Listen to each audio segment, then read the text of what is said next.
xubno ka tirsan golaha guurtida Somaliland iyo waxgaradka kala duwan ee ka soo jeeda gobolka Saaxil ayaa maanta shir qaatay 2 maalmo oo ku dhexmaray hotel Mansour magaalada Berbera si toos ah soo gabagabeeyay kaasi oo daarna hawlgaga wada hadlayay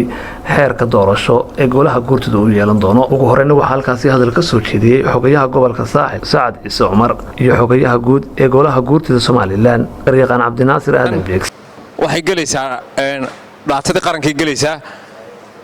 waxa weeye waxay noqonaysaa asadka qaranku leeyahay bay ka mid noqonaysaa marka dambuun baa la arkaa wixii qalinka lagu qorqoriyay isagoo guri dhisana maanta arinta aynu wareejinayna fikirkii waa ka mustaqbalka ka muuqan doona golaha guurtida mustaqbalka qarankan u talin doona hadii Ilaahayda waan soo dhaweynaynaa fikirkiina waa qaadanaynaa taladiina sida aaraadu u badatana waxaanu doonaynaa hadii Ilaahayda inaanu marno 6 gobolba sidoo kale waxa iyagu hadalka isu daboolay gudoomiyaha gudida arrimaha dibadda ee golaha guurtida Cabdiqaadir Indho iyo Xildhibaan Tayyib Xasan Axmed ama wala gasheen hadaanu nimanka guurtida nahay ee wafdiga sida wax loogu dhiibateen ama wax loogu dhiibteen baanu u gaarsiin doonaa halkii aanu ka nimi waxa la inaga rabaa qoladii idinka horeysay ilaa idinba dhaxalbaad u badantihiin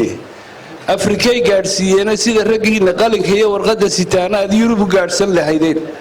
waxa la inaga doonayaa sida wadamada colaaduhu saameeyeen ee dagaaladu ku dhaceen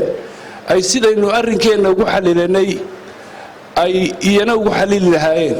waxa la inaga doonayaa waxaynu sameeynay wixii ugu horeeyay ee maskax Afrikaan ka yimaada iyadoo aan caalamku cidnaba ka gacan siin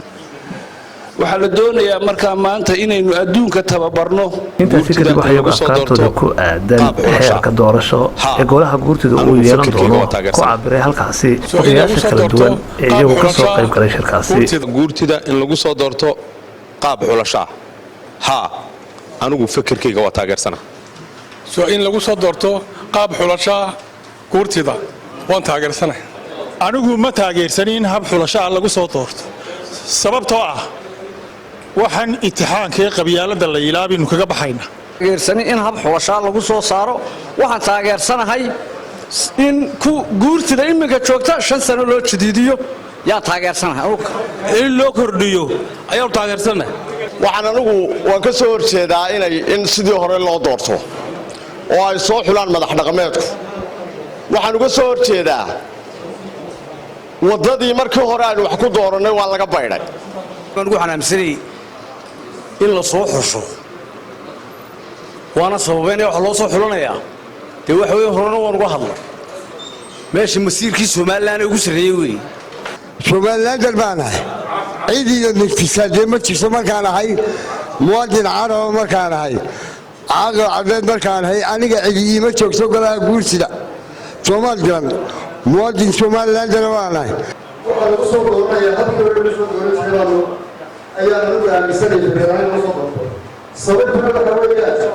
doorashooyinka kooxda la soo wareegay waxa la soo wareegay waxa soo doono way dhaqaana وعبد الرشيد مبارك عبدي عبد الرشيد سول Somali Cable TV